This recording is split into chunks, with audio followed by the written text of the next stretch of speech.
Hello mortals, I am the booktube goddess, the #1 drag queen booktuber on YouTube.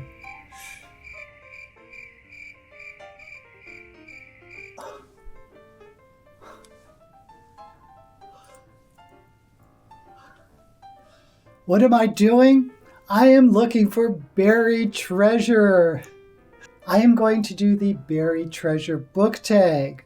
I was tagged by Bookeclectic. If you haven't seen her channel, please check her out. I'll have a link below. The book's creator was Too Fond of Books, who I'll also link below. This tag is about the books on our bookshelves that are well loved, but maybe not talked about often. And I have a confession to make. I don't buy physical books very often, and my bookshelves are a disaster area. I did a bookshelf tour a while ago, if you want to see how chaotic my bookshelves really are. So, let's get into the prompts. A book that has been on your shelf a long time, but you never talk about on your channel. Well, I actually have prompts. I want to talk about the Witch Star series, or it's called the Banned and the Banished series, which is a 5-book traditional high fantasy series. And I think this is book 5. And I have a lot of them in hardcover. I think I started in paperback. But it is about a girl named Elena, who is the Chosen One. This is a Chosen One novel, with powers to finally overthrow the Dark Lord, who rules a once beautiful kingdom. And sometimes you just want a tried and true fantasy series, and this is what you get with the Banned and the Banished series. The author is James Clement, but this is a pseudonym of James Rollins, who is a very successful author of thrillers. Unfortunately, he never really broke out in the fantasy genre, and this is the only complete series he wrote. But he uses his experience and talents as a thriller writer to write a fast-paced, really wonderful series. I like this a lot, and I like the magic system, I like the characters, everything about it. If you have a chance to get the Banned and the Banished, the witch has a little apostrophe on it to sort of stand her out from other witches. This is a highly recommended series. A book with a cover so awful it's actually awesome. Well, I'm going to actually try to use my bookshelf to answer all these prompts. And this is Jack L. Chalker, is a writer who's very popular in the 80s, in the 90s. He passed away, unfortunately. But he wrote The Well of the Souls. But this novel has kind of a very strange cover. It has a man in looks like a green leotard, and superimposed behind him is some type of giant badger. It is a strange, awful cover, but it's actually kind of awesome. A book you love that you wish everyone would read. I've mentioned this so many times, but The Little Prince by Antoine Saint-Exupéry. It's a very short children's book, but it resonates with adults, I think, probably more than children. I'm sure you've probably read it, but if you haven't, this is a must-read. Next prompt, a well-known author's underappreciated work.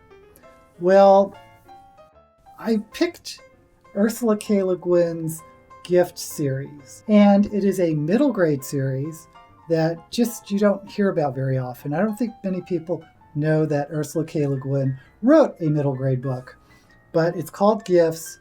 It's about children being born with supernatural, superhero type powers, and it's really a great series, especially if you like middle grade books. I'm looking at you, Gavin. Next prompt, the oldest edition of a book on your shelf. Well, my father passed away several years ago, and we're going through his stuff, mostly throwing everything away. And he had this really old edition of a book that is not in good shape at all. but it is from 1860, and it is the Recollections and Private Memoirs of Washington by his adopted son, George Washington Parke Curtis, with a memoir of the author by his daughter, and illustrative and explanatory notes. So I don't think it's worth anything because it's in such terrible condition, but it is very old. I love the spine on this. And it has things like a little tissue. Now, you don't see books like this very often, so I'm kind of tickled to have this copy. Next prompt, an author on your shelf that you've never heard anyone else talk about. Well, I picked up Dawn Cook, and I don't even know if she writes anymore or she writes fantasy. This is her writing as Kim Harrison, and this was just a fun little fantasy read. Like I said before, sometimes you just want a tried and true fantasy story. That's what you get with Dawn Cook. This is a series called the Hidden Truth series. I believe this is book 1, The Hidden Truth. Has a lovely cover, and it is one of those fantasy/romance that's a really great transition if you're only reading young adult novels and you want to sort of move into fantasy. Highly recommend this book. Next prompt, a book you love from your shelves that you haven't read in over 5 years. Well, that pretty much covers 99% of the books on my bookshelf, but I'll pick the Soothsayer series by Mike Resnick, a OG fantasy author. This is, I believe, the third book, Oracle, but the first book is called Soothsayer. I really like this novel about a young prodigy in a Star Wars type universe who can predict the future or can see into the future and is being hunted down by different factions. If you're looking for a classic science fiction author, check out Mike Resnick and his Soothsayer series. Next prompt, a book you remember reading in your childhood. How about Charlie and the Chocolate Factory by Roald Dahl? Now, I have to be honest, I saw the movie first, and I loved the movie so much, and I was so excited to see this book and the Glass Elevator sequel that I read in elementary school. And I read a lot of books in elementary school, but I don't have them on my shelf. I remember loving Encyclopedia Brown, and I liked reading, there's a book about mushroom people. But if you're a fan of Willy Wonka, you gotta read Charlie and the Chocolate Factory. A book you love from a genre you don't tend to read from. I picked P.G. Wodehouse, Carry On Jeeves. Now, this particular book was published in 1957, but Jeeves was a very large series of books by P.G. Wodehouse. He was a very prolific writer, and they are hilarious. It's about the butler Jeeves. You've probably heard of maybe Ask Jeeves. He is sort of this classic character, the butler that knows everything, and his employer, Bertie, is as dim as the dimmest bulb you've ever seen. So it's kind of fun. So they have this hilarious dynamic. This was actually a very popular BBC series, which is one way to get introduced to the Jeeves and Bertie universe. I say, Jeeves, as a matter of interest, what are you doing? I merely ask. I'm sorting through these clothes. These are for repair and these for discarding. Oh, wait a second. This white mess jacket is brand new. I assume it had got into your wardrobe by mistake, sir, or else that it had been placed there by your enemies. I will have you know, Jeeves, that I bought this in Cannes. And wore it, sir? Every night at the casino.